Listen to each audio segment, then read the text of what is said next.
ওই দেখো শুয়ে আছে শিরিন, শুয়ে আছে হাসান।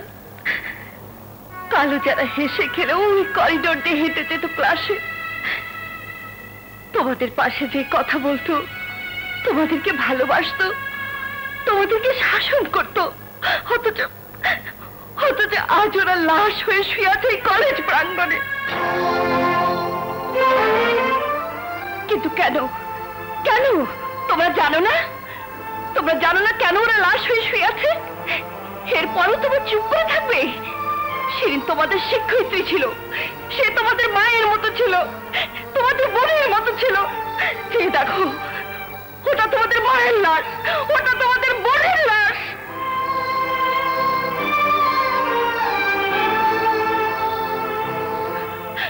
ওটা তোমার বাবার লাশ, তোমার ভাইয়ের লাশ, যারা তোমাদের মানুষ বানাতে চেয়েছিল।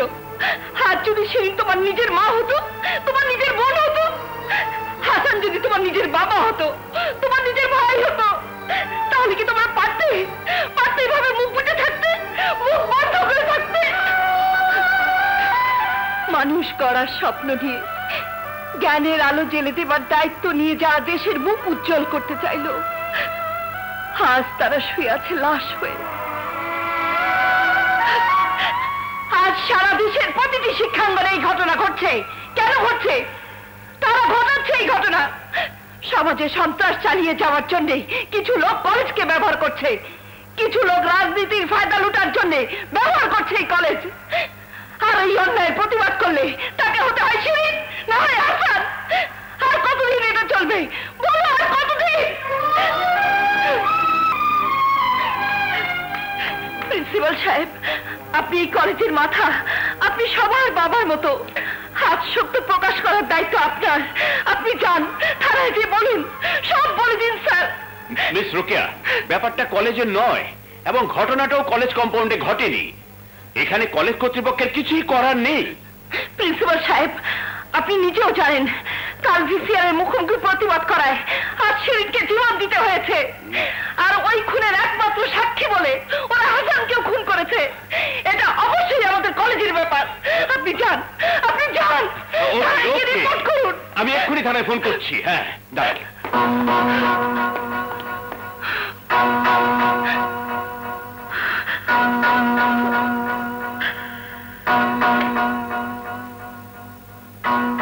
হ্যালো ভিসিআর সাহেব, নতুন ঝামেলা শুরু করেছে মিস রোকেয়া। মিস রোকেয়া? আচ্ছা।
তোমার বাবার কাছে পাঠাবো, জাস্ট 3।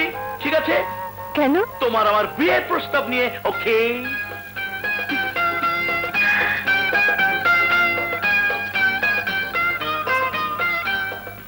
খবরদার, এখন না, আজাদের মা আসবে তারপর। ও বাবা, এখনই এত? আচ্ছা আচ্ছা, ঠিক আছে।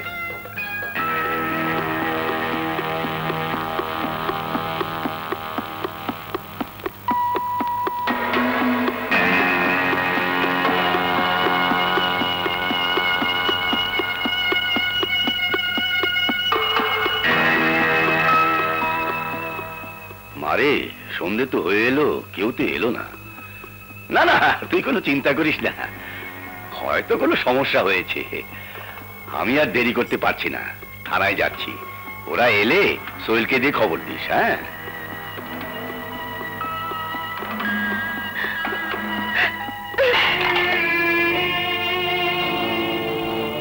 রোকেয়া,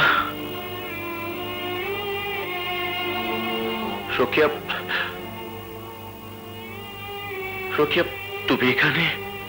আমি এখানকার কলেজে অধ্যাপনা করি। চলো তোমাকে পৌঁছে দিয়ে আসি, চলো।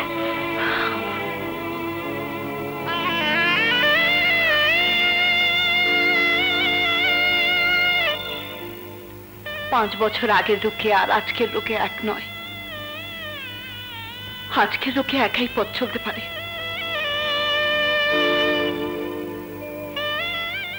গুন্ডাদের হাত থেকে বাঁচানোর জন্য আপনাকে ধন্যবাদ।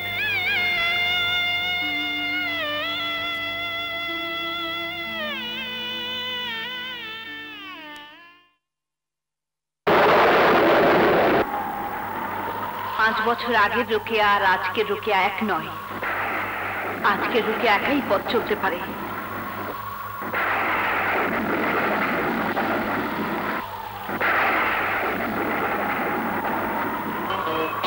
Hands up.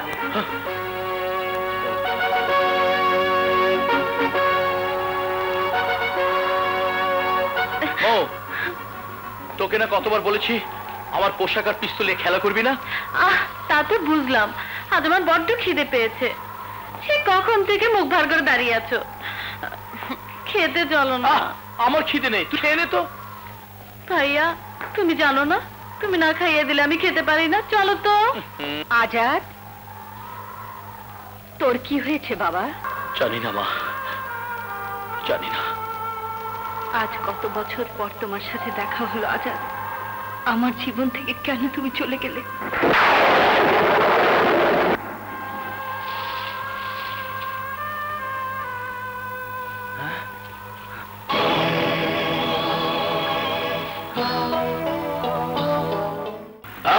তোরা কে কিছু দেখোস নাই?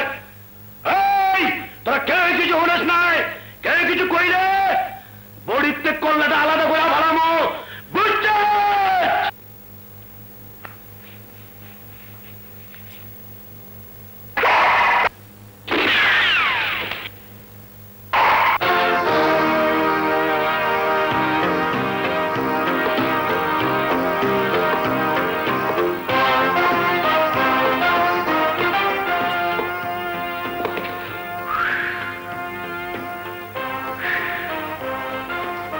তুই কি চাস? তুই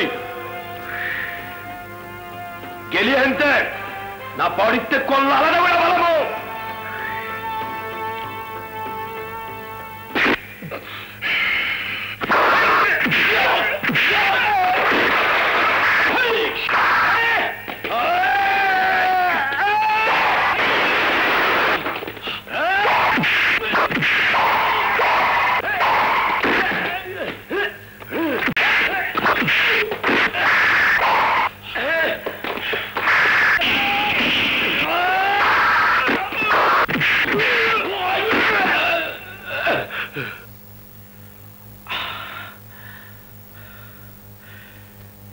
এতদিন এই বকিয়তকে আপনারা হিংস্র বাঘ মনে করতেন।